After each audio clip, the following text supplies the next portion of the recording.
Atëherë kush jam unë? Nuk jam njëri i famshëm, edhe pse shumë njerëz më quajnë si të famshme. Jam thjesht një mama, si shumica nga ju, madje mund ta qeni nëna, që një ditë mbasi isha me leje lindje në korporat, ku këtu në Amerikë na japin vetëm 12 javë, e kisha fëmijën shumë smur, nuk mund të pinte qumshin e bler, donte vetëm qumshin tim. Dhe kalova në një moment, në një si tip krizë nervore, thash, okay, i thash korporatës, o do më jepni më shumë fleksibilitet, të mësoj nga shtëpia, ose më duhet jap dorëheqjen. Për ironinë e fatit, ishte një muaj para pandemisë, kur korporata në atë kohë tha jo, edhe unë thash, you know what, I quit, jap dorëheqjen, dhe në fillim mendova që doja të rija thjesht në shtëpi. Por ata që më njohin mua, e din që jam një tip shumë sociale, dua gjithmonë të arrij shumë më lart, të bëj gjëra që mbase njerëzit mund të quajnë të pamundura, dhe dija që thjesht ishe në nuk do më bënte të lumtur, po dhe tisha në korporat full time nuk do më bënte të lumtur. Kështu që vendosa të hapja agjencinë time, të marketingut, expand to market, dhe mënyra se si hapa në fillim, ishte thjesht isha konsulente me sipërmarrësit, duke qenë se pata goxha eksperiencë në korporat në shitje dhe marketing. Kam krijuar guida, kemi krijuar kurse, trajnime e tjera me radhë. Një gjë që i thash vetes është çfarëdo që të ndodhi, sepse nuk e di nëse ju shikoni këto motivuesët e mdhenj, që janë shumë të suksesshëm se unë dhe Erisa, po gjithë thoshin që çfarëdo të dali mos u dorëzo, po vazhdo të përmirësosh, vazhdo të ecësh, e do e shikosh do të marrësh frutet. Pra thjesht vazhdo, më thënë çfarëdo të ndodhi. Edhe i thash, okay, nëse një gjë do e marr si këshill do jetë kjo. Dhe vërtet nuk u dorëzova. Dhe thash, nuk dua të bëj reklama, dua që ata që më ndjekin janë vërtet target audienca ime. Dhe të thënë drejtën, fillova të fokusosha jo thjesht në ndjekës, se sa të fokusosha në relata. Dhe kur fillova që të fokusosha në relata, dhe kur fillova ta merra seriozisht, kur njerëzit filluan të më ndiqnin, njerëzit filluan të motivoheshin nga jeta ime, nga çfarë ndaja, nëse ishte vështirësitë e jetës i ndaja, vështirësitë e rritjes së sipërmarrjes i ndaja, nëse ishte gjëra që mësova nga rrugëtimi im, i ndaja. Nuk bëja gjithmonë video të edituara mirë, se shumë njerëz thonë që po unë nuk di të editoj video. Në fakt, nga rezultatet që ne kemi, videot që janë më të thjeshta, pra marrën është mesazhi kryesor dhe janë tamam sikur po i bëj në makinë apo po i bëj diku që nuk është ndonjë estetik, ecin më mirë me viralitet se sa video që ne i editojmë në maksimum. Sepse njerëzit nuk duan reklam, nuk duan stimul, se sa duan mesazhin. Kur unë fillova të bëja këtë gjë, jo vetëm u rrita, televizionet shqiptare filluan të vinin re. Dhe do thoni ju që po si mori intervistën e parë. Intervistën e parë e mora shumë thjesht. I dërgova mesazhe 2-3 gazetarëve. Kur dërgova mesazh nuk thashë më promovoni mua, po thashë hey, më ka pëlqyer emisioni juaj. Unë doja të flisa për këtë temë sepse mendoj që do i interesonte shikuesit tuaj. Dhe shumica e televizioneve, nëse ju jepni një temë për shembull që është konkrete, që do japi vlerë, pra nuk është thjesht promocionale, ata duan kontent, një lloj si ndjekësit tanë duan kontent. Dhe do pranojmë. Ato pasaj 2-3 televizionet e para që i bëra falas, më duket ka qenë nuk e di nëse është akoma kanali, po ka qenë Count TV, një nga këto televizion që nuk janë shumë të njohura, Premium Channel, që thëmë drejtë nuk e di nëse ekzistojnë apo jo akoma, por ato intervista, njerëzit më pa me një sy tjetër, se tani unë kam qenë televizor, jo se unë çfarë thash, ose çfarë bëra ndonjë gjë të papar, po i përdora ato intervista për të rritur në karrierë. Si ka mundësi që për shembull hedhim një video në një story, ka mbasi 100 veta që e shikojnë, po nuk ka asnjë like. Sepse njerëzit nuk duan t'ju lënë juve të ditur që hey, unë po të shikoj, unë po të vëzhgoj, por ama po ju shikojnë, po ju mësojnë. Që do të thotë, nëse ju nuk e krijoni një content që njerëzit e kuptojnë qartë se çfarë bëni, si po e ndryshoni jetën dikujt, apo si po inspironi dikë, dhe juve duhet t'jeni inspirues pa madhe realist. Sado edhe sikur t'jeni një mama që nuk e keni kohë të bëni tualet, dili në video me flokët gogolesh kur i themi ne, nuk e di nëse kjo fjalë përdor, po unë jam nga Fieri dhe kështu e përdoren mirë fjalën. Pra, do habiteni sa njerëz do thonë që hey, po edhe unë jam si ajo, dhe unë nuk kam kohë, dhe unë jam mama, dhe unë dua fleksibilitet, dhe unë dua liri. Dhe mendoj që kur unë nisa punën online, jo vetëm që më dha mundësinë që të udhëtoja më shumë me familje, të kisha mundësinë të bëja mësim nga shtëpia, kam ndihmuar sipërmarrës nga tërë bota dhe mundësitë janë pa limit. Por aman unë e vendos sa kohë unë dua të investoj tek biznesi im dhe sa të ardha dua të kem. Kur unë fillova të rrisja biznesin tim, fillova të punësoja skuadër. Vajza ime e madhe ka një fjalor shumë të mirë, si në shqip, si në anglisht biznesi, sepse tërkohës më dëgjon mua duke biseduar me klient. Dhe ndonjëherë është ajo që më thotë mua, kam një ide interesante për klientin tënd. Jo se gjithmonë e marr për bazë, sepse idetë e saj ndonjëherë janë ide fëmijësh, por të tregon se si fëmijët, duke të parë ty që je i suksesshëm, duke parë ty që po mundosh të ecësh përpara, dhe nuk i thua jo asgjë, dhe jo vetëm të ecësh përpara, po të lexosh, të mësosh, të bësh pjesë çdo webinari, çdo mundësie, pse jo dhe mentor, pse jo dhe kurs, që të mësosh atë që nuk di. Sepse unë për shumë kisha shumë gjëra që i dija, që ishte marketingu, që ishte shitja, po nuk dija pjesën e biznesit. Punsova për mentor ose shkëmbyem dhe shërbimin. Unë i mësoja për marketing, ata mësoni mua për taksat apo për ekonominë e biznesit tim e tjera me radhë. Pra, nuk duhet të mendoni që nuk di dhe ta gjeni atë si justifikim. O kemi sot e kësaj dite mundësin që me anë të AI, me anë të ChatGPT-sh, të kesh në majën e gishtave për punë sekonda çdo lloj informacioni që ju duhet për të rritur biznesin, për të rritur veten tuaj, për të rënë mbi peshë, për të qenë terapisti vetes tuaj, mos keni nevojë për psikolog, nuk ka më justifikim të thoni që unë nuk po e rris biznesin tim online sepse postova në 5 postime edhe nuk më pyeti njëri. Okej, pyete veten, çfarë ndodhi? Pse nuk më pyeti njëri? Çfarë të bën ty të shikosh në rrjetet sociale? Çfarë bën ty të komentosh? A do e shikoje ti postimin tënd në sy tjetër dhe thuash, unë do komentoj atë postimin? Nëse ju jeni kritik të vetes tuaj dhe shikoni me shumë skepticizëm se çfarë postoni, do e kuptoni që ju jeni problemi. Nuk është kontenti, nuk është algoritmi Instagramit, asnjë se ka fajin algoritmi Instagramit, po jeni ju. Kur unë fillova të krijoj komunitetin tim, jo vetëm që motivova shumë njerëz, por krijova edhe një komunitet të ngushtë sipërmas shqiptarë par botën, që nuk e di kush është pjesë e grupit tim, jemi 41.400 antarë rritje, kur fillova të bëja evente që kërkonin vetë sipërmarrësi. Pra, mundësit janë pafund dhe unë nuk e di nëse për 5 vjet apo 10 vjet ju do jeni në këtë biznes apo jo. Por kur ju të mësoni si të bëni self-branding tuaj dhe si të rrisni një markë, çfarë do që të jetë, çfarë do biznesi, çfarë do industrie, nuk ju pengon asgjë për të nisur një biznes të ri apo për ta zhvilluar aty ku as vetë ju nuk e dini që është e pamundra. Po që të shkoni aty duhet të jeni pak egoist me veten, që mund të arrijë dhe edhe kur se besoni, thuaj mund të arrijë dhe pik. Postojmë, por nuk marrim audiencë, nuk marrim shikueshmëri, nuk na pyet njëri për shërbimet tona. Po i them, po çfarë po bën për të përmirësuar? Po ja po postoj produktet. I them, atëherë ti je e zëm nëse punon për kompani Snap. Ti punon për Snap apo ke biznesin tënd? Sepse nëse po punon për Snap dhe e punësuar nga Snap, Snapi mund të ketë një marketing me eksperiencë që di si ta promovoj me reklama të produkt. Po thjesht unë duke thënë që shiko telefonin im, ky telefoni bën këtë gjë, nuk do ta blej njëri, sepse njerëzit nuk e dinë kush je, çfarë bën dhe çfarë është Snap. Do thonë, jo po unë i them që është një produkt që të dobëson, apo që është një produkt që mund të ndihmojë të ulësh në peshë. Po njerëzit nuk e dinë që kanë atë problem. Nëse ju nuk arrin të bëni një content që në Amerikë themi problem aware, solution aware, që do të thotë e pare punës do të arrish të kuptosh kush është target audienca, ta shkruash me fjali dhe mbajmë ku kam bërë një seancë me Erisën, i ta shkruaj pikë për presje, si është, çfarë bëjnë, çfarë vështirësish kanë dhe mundohu të krijosh content të bazuar në vështirësitë që ata kanë që mbas edhe vetë ata nuk i dinë. Neve mund të jemi të dobët, por mund të mos jemi të shëndetshëm. Çfarë na bën të shëndetshëm? Duhet të edukosh njerëzit çfarë quhet shëndet, çfarë quhet të kesh energji, si të biesh në peshë në mënyrë efikase, po prap të kesh atë energjinë e duhur etj me radhë, para se të promovosh një produkt ku njerëzit nuk e dinë problemin që kanë. Dhe e gjëja tjetër që vështirësitë që hasin të tjerë është puna e shitjes. Edhe i them, më dërgo mesazhe që dërgon. Dhe mesazhet janë që kishe interesi për këtë? Ky produkt i bën kaq, duhet bësh këto dhe vjen direkt tek coaching. Po në fakt, më e thjeshta është që ti të krijosh një herë relat me klientin. Pra nëse ti me atë ndjekës, me një person që s'ja ka haberin kush jeni ju dhe ju mund t'jeni një skemë e fundit ditës, që ti të fillosh të flasësh për biznes me ata, duhet krijosh një çfarë relat. Nëse unë do të vija, do të shikoja Erisën për herë të parë në kafene, edhe mbas edhe e qelluam në njëjtën tavolinë rastësisht. Dhe Erisa më thotë mua që, do të humbësh pesh?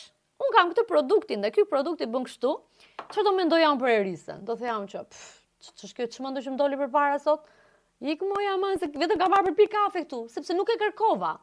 Por nëse Erisa do thoshe që ç'kemi si je, nga jemi origjinë, vjen shpesh këtu, pra krijoj një farë besimi, do flasim për fëmijë, do flasim sa e vështirë është si për Marja, dhe unë filloj krijoj një pëlqim për Erisën dhe një besim që okay, Erisa është si unë.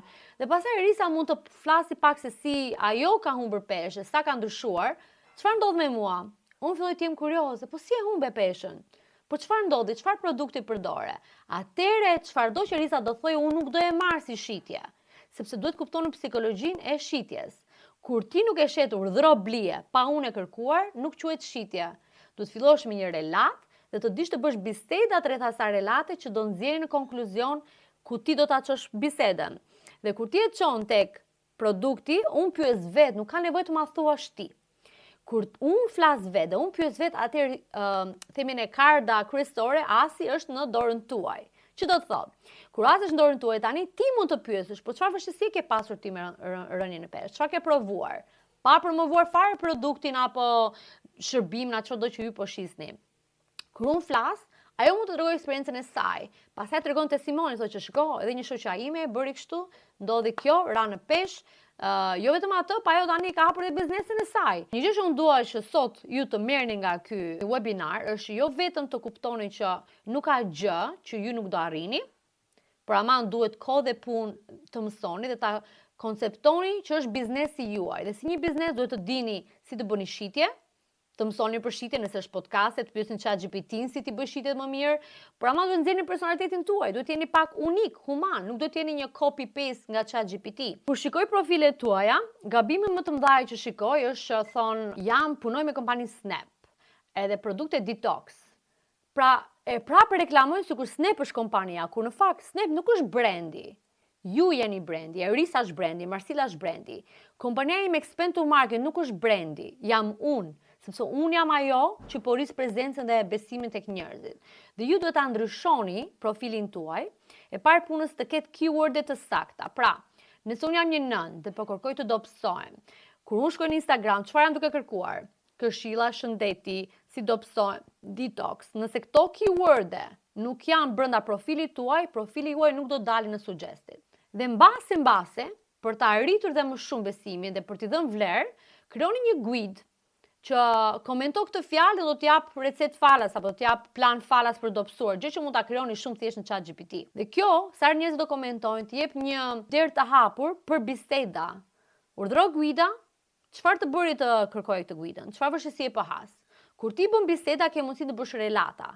Kur bën relata, ke mundësi të shikosh nëse produktet e tua apo çfarë ti ofron është për ata. Më shko direkt te coaching. Është tjetër gjë nëse ti bën një video për punën online dhe njerëzit po komentojnë për punën online, dhe atëherë do flasësh për punën online. Por duhet kesh edhe video që fokusojnë vetëm tek shëndeti, tek dobësimi, tek ndryshimi, tek historitë e tua. Pra, që neve të ndjemi që hey, unë vërtet më duket sikur e njoh Kesin apo Erisën apo shpresën, më duket sikur e njoh, duhet të thuash diçka që unë kam njëjtin problem. Kam njëjtin opinion si ty, që kur ti bën një postim, mundësisht gjysmore përpara ose një orë përpara ti duhet të angazhosh me target audiencën tënde, kush ka komentuar, të bësh followers të rinj, pa i bërë spam, jo më shumë se 20 se mund të bësh blok nga Instagrami, dhe fillosh të bësh pyetje, të angazhosh në storyt e tyre, sepse kur ti angazhosh dhe ata do ta shikojnë më shumë postimin kur ti ta postosh për një orë. Dhe kur ti e poston, duhet ish pak prezent, ato futesh do 2-3 minuta, të shikosh nëse ka një koment, a i bën një pyetje te komentit. Pra mundo ti bësh njerëzit të angazhohen. Dhe mos postosh vetëm për veten tuaj ose për markën tuaj, që s'ne bën kështu, detox. Unë shikoj shpesh në network marketing, s'ka rëndësi çfarë industrie, që profilet duken një lloj. Nuk e di domethënë coachi apo kryesorja jep kuriozitet, më thënë ja jep për thjeshtësi, por duke një lloj dhe fokuson shumë te produkti se sa te kontenti. Produkti nuk duhet të jetë në cover foto. Sepse nuk po bëni reklam. Nuk jeni e-commerce, jeni një brand, jeni Marsilda, jeni Erisa. Unë si ndjekës që se kam idenë çfarë bën Erisa, dua të gjej vlerë te një nga videot e saj, po jo duke më treguar direkt produktin, por duke më treguar historinë. Si unë për shkak humba 5 kg për një javë. Çfarë bëra unë pa bërë zëmdjet, pa bërë këtë që humba kaq.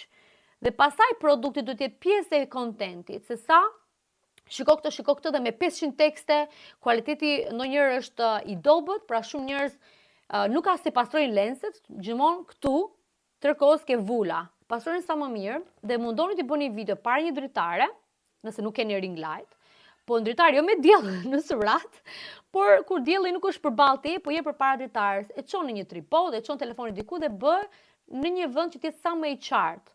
Dhe sa më i qartë duket video, vetë Instagrami do e shikoj algoritmi, do e shikoj si video kualitative dhe do e shpërndaj të audienca jote apo dhe të audienca jo followers. Kur dërgoni mesazhe, mos e bëni automatike. Pra copy paste, sepse njëta gjë Instagrami mund të bëj blog ose Facebooku, TikToku. Mundoni të ndryshoni pak. Para se dërgoni mesazh, bëj ca pyetje. Hey, më komentove që do e dobësoj, po dua të sigurohem që kjo është për ty. A ke ndonjë problem shëndetësor? Jo. Sa ko ke për shumë që munduar të mbush me çfarë ke përdor. Pra, mundohu që të marrë sa informacione, sepse kur merr informacione tani ti ke çfarë mbush. Ajo do thotë që kam pasur problem, kam probleme hormonale, kam këtë, kam lindur fëmijë, atëherë ti këto informacione i përdor në mesazhin. Po dhe unë si ty kam pasur problem, dhe unë si ty kur linda fëmijët kisha shumë të vështirë dhe asgjë nuk më bëri efekt dhe prandaj që kur nisa këtë detox më bëri efekt dhe bëra këtë. Le flasim pak në video virale. Video virale, të thënë të drejtën, është gjëja më e thjeshtë që mund bësh. Me këtë që po them, do habisni atë. Pse? Mjafton unë të them diçka që di që do ketë dy opinione dhe ajo video do bëhet virale. Di pse? Se njerëzit do zgjenë në komente. Por, unë gjithmonë i them klientët mi që nuk është çelësi të bësh një video virale. Çelësi është të bësh videon e dur virale, që mbase merr më shumë shikime në profilin tënd, merr më shumë mbase engagement, komente, pra se më shumë komente njerëzit e lënë, më shumë gjasa kanë që ata të shikojnë videon tënde apo storin tënd, dhe pastaj të krijosh një strategji që ajo video virale të ketë një farë serie. Pra nëse ti e shikon që një video mori shumë shikueshmëri, ndodh ndonjëherë që njerëzit harrojnë që okay, kjo tregon që audienca e do pikërisht të informacion. Çfarë kishte kjo video? Ishte soundi, ishte titulli, çfarë hashtag-sh përdora, duhet studiuar ajo video sikur edhe pak më shumë. Dhe virale, tamam quhet, nëse ju për shkak keni 1000 ndjekës dhe video merr 2000, në një farë mënyrë virale është. Pra video merr 2000 shikime. Kur merr 20000 e sipër, prap virale është, por mjafton që më shumë njerëz janë jo ndjekës, që po shikojnë video, quhet një farë mënyrë viralitet.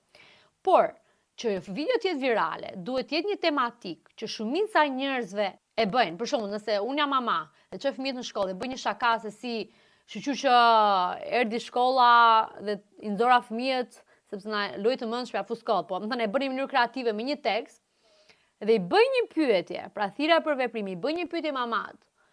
Po juve ju filloi shkolla apo kur ju fillon shkolla, pra diçka që njerëzit ndihet sikur është bërë për ata. Shikoj goca, dhe biles disa nga studentët që janë, kam një 2 studentë mos gaboj nga skuadra juaj, që kur e filluan, sado që shikonin kursin, më dërgoni video, po video fillonte, unë jam Marsilda dhe unë punoj për e them, okay, unë nuk të njoh ty, nuk më intereson kush je ti. Unë shikoj çfarë video do m'japi mua dhe për 1 sekondë do arrit të zgjedh, do i bëj swipe apo do ndaloj dhe do i lexoj dhe do dëgjoj. Pra, që në fillim do të jepi një hook. Hook është teksti, po dhe teksti vizual. Pra çfarë po bëni në video? Apo pini kafe, apo vjen me nxitim, apo tregon diçka, apo je në një vend që njerëzit thotë, "Oh, interesante kjo shtrirë", apo ku di unë, ngjitur një pemë, po mban një gjë në dorë, po gris një gjë, ai quhet hooku vizual. Dhe pastaj është teksti. Unë në tekst të qartë, jo me jeshile, jo me pink, jo me ngjyra, të qartë, shumë i qartë. Teksti bardh me border, pra highlight i zi. Duhet të tregosh njerëzve që pse duhet të ndalojnë të shikojnë video dhe pse deri në fund. Mbas është 3 këshilla apo gabimet që po bëni, e tjera me radhë. Dhe pastaj shton vlerën, që quhet storytelling, këshilla, çfarë do janë, mund të jenë këshilla në read caption, pra në përshkrim, nëse është video 7 sekondçe. Dhe pastaj o në video me të folur ose me tekst, o në caption do të jetë një pyetje e drejtuar një personi. Pra ti ja drejton audiencës, po duhet të duket sikur është një person. Dhe sa më shumë njerëz ta shikojnë videon deri në fund, ti bëjnë like, ti bëjnë koment, ti bëjnë share sepse ishte shumë funny apo ishte shumë domethënëse dhe shumë vlerë, aq më shumë viralitet do ketë ajo video. Do ja tregoj njërin 100 persona të parë, do shikoj si do reagojnë ta 100 persona, pastaj do ja dërgoj 500, pastaj 1000 dhe pafund mund të vë dhe virale. Un kam pas video që kanë vajtur ndonjëherë me miliona, por ama nuk u bë me miliona brenda ditës. Kështu që mos shihni video pa parë mundësinë se ku do vej. Do thoni ju, okay, po çfarë tekste, si mund ta kaptivoj? Nëse ti thuaj që unë të tregoj si të humni pesh, edhe thoni që bëj shumë vrap, edhe pi shumë ujë, ku diun, diçka që shumë, sikur çfarë na thet, s'do merrni asgjë, nuk do merrni engagement, sepse nuk dhe mjaftueshëm vlerë. Por nëse ti thua, për 1 minutë do t'ju jap 20 këshilla se si të humni pesh për 1 muaj ose të humni 20 kg, apo është diçka e madhe, pra një numër i madh, apo diçka që njerëzit thonë, wow, prit çik.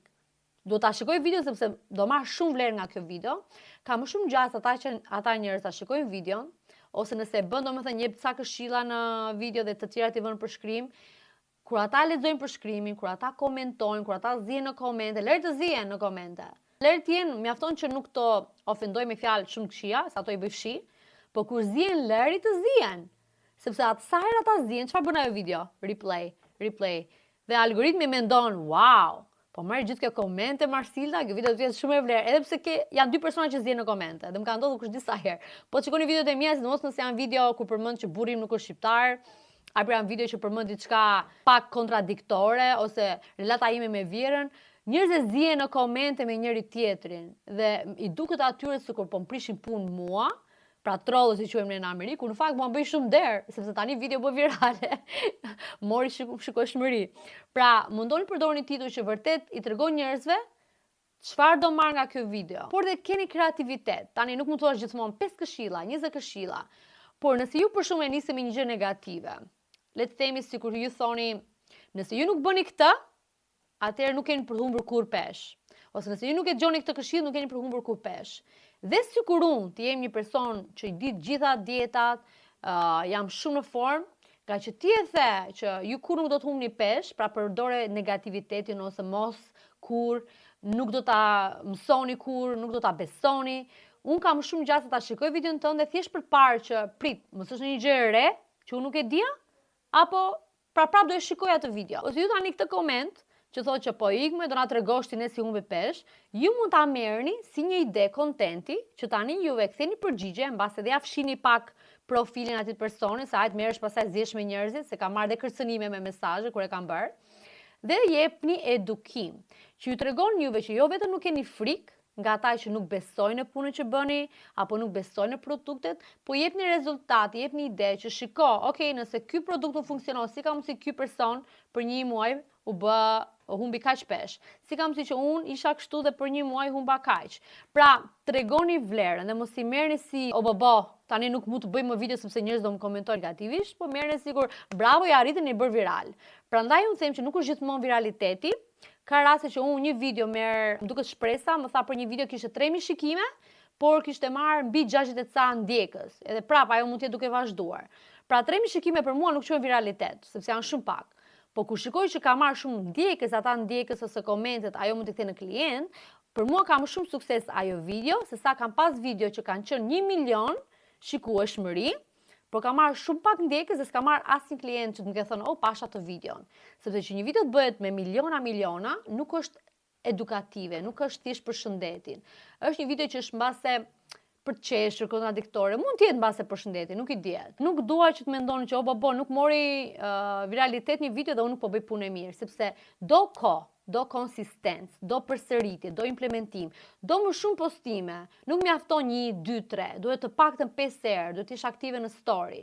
Dhe është e lodhshme, por është marketing falas.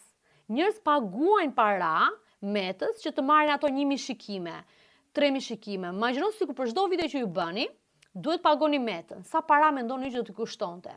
Kur në fakt mjafton që ju të mësoni ta bëni kontenti më të mirë, ju nuk keni pse pagoni metën. Unë, sado kam produkte digjitale si kurse, guida që mund t'i shes në gjumë, dhe mund të them që unë shes gjëra kur jam në gjumë, teknikisht, unë prap bëj kontent për t'i promovuar ato, duhet merr me mesazhe kur njerëzit kanë pyetje apo kur komentojnë, prap bëj punë që unë t'i promovoj, se nëse unë si tregoj, çfarë ofroj, as njerëz do blej. E njëjta gjë me ju, nëse ju nuk jeni aktiv, nëse dhe njerëzit që ju keni coach, pra ato që ju po mentoroni, nëse nuk ju shikojnë ju aktiv, si do motivojnë ato të bëjnë njëjtën gjë. Njerëzit do të mësojnë nga ty.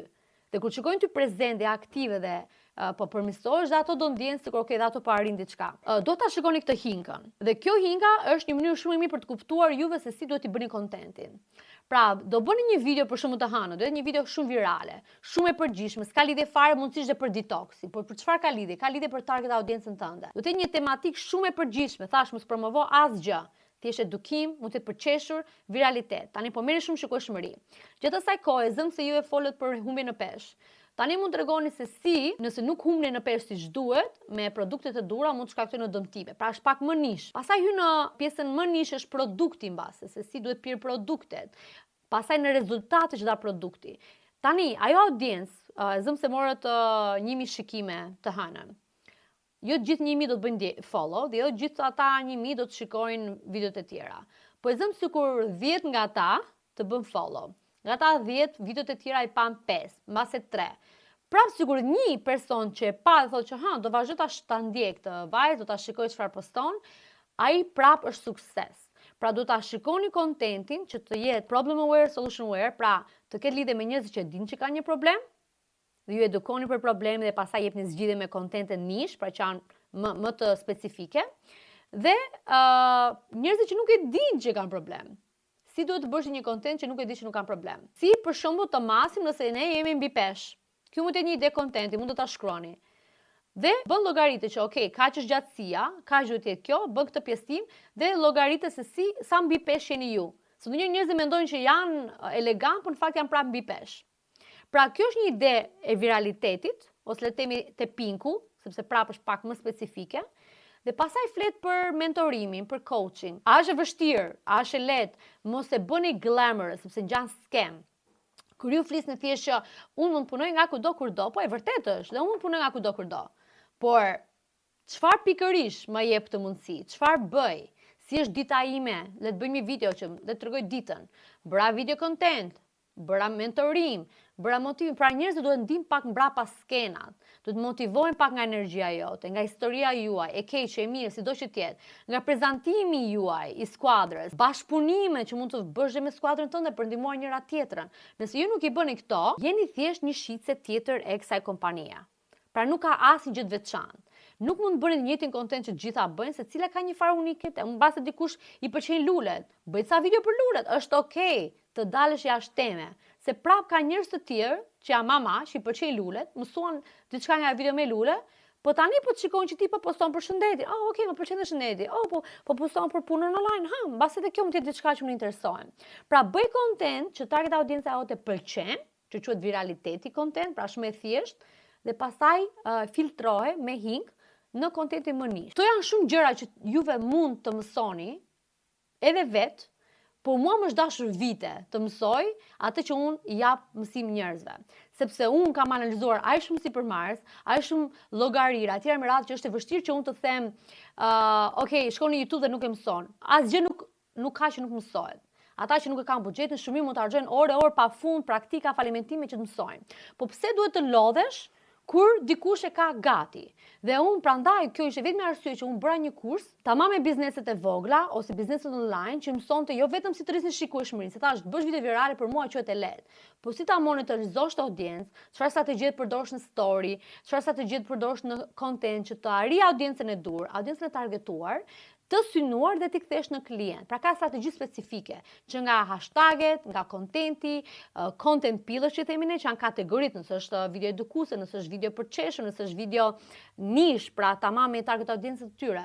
Dhe kjo është diçka që unë i përmenda dhe Erisë, që thashë shumica e studentëve që unë kam pasur, në të thënë drejtë që kanë qenë në biznesin online dhe sidomos në network marketing. Dhe shumë nga ata kanë pasur shumë rezultate. Sepse në gjitha leksionet që unë kam përfshirë, kam bërë më përpara kursin live me Saidin, por në fakt Saidi thjesht kishte një leksion dhe unë bëra gjithë strategjinë. Dhe kursin e bëra tamam çfarë unë i trajnoj dhe sipërmarrësve të kompanive të mëdha. Por e bëra fiks që ta regjistroja dhe mos harxoj më kohë, sepse jo të gjithë kanë buxhetin të më punësojnë mua me orë të personalizuara, dhe mundova të jepja sa më shumë vlerë, janë gati 23 orë leksion, që njerëzit prapë të mundoshin të mësonin vetë të regjistruar në kohën e tyre, sepse shumica thoshin nuk kam kohë. E thash okay, dhe unë se kam kohën, prandaj po e bëj të regjistruar.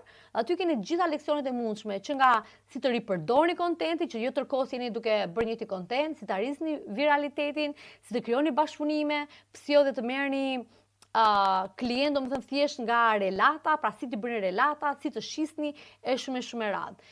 Dhe thjesht domethënë për të ndihmuar dhe më shumë, duke qenë se unë kam guidat gati që kam bërë për klientë e mi, që kam paguar mijëra dollar, unë kam futur 100 ide titujsh që ju mund ta keni fiksi idenë, thjesht e bëni për çfarë është, pra mos bëni këtë gabim, po pastaj e plotësoni 100 ide pyetjesh, pyetje për angazhim, si të rrisni grupin e Facebookut, është një gujë e tërë. Dhe unë është njëta strategji që kam përdorur për të rritur grupin tim, gati 41.500 antarë jemi bërë tani, si të menaxhoni rrjetet tuaja sociale, dhe kam bërë pikërisht për skuadrën tuaj, dhe kam kesin këtu si dëshmitare që më kanë ndihmuar, 51 ide me skript që dikush nga ju që mbase nuk ka bërë nga kontenti, mundësisht lexoj me CapCut teleprompter dhe i bën video. Ti editon. Tani normalisht dua që ju të fusni pak atë personalitetin e tuaj, të tregoni çik historinë tuaj, sepse thash, po bën gjithë copy paste, çfarë kuptimi ka? Doja t'ju japja falas nga ana ime guidën e Instagramin, edhe ja 2 guida të tjera, edhe një playlist që ne kemi në YouTube të seleksionuar me video falas për ju, por vërtet që mendoj që vërtet nëse doni ta rrisni biznesin, duhet një kurs që vërtet arrin të kuptoj se çfarë bën një video dhe çfarë bën shikuesi të kthehen nga thjesht shikues në ndjekës dhe klient.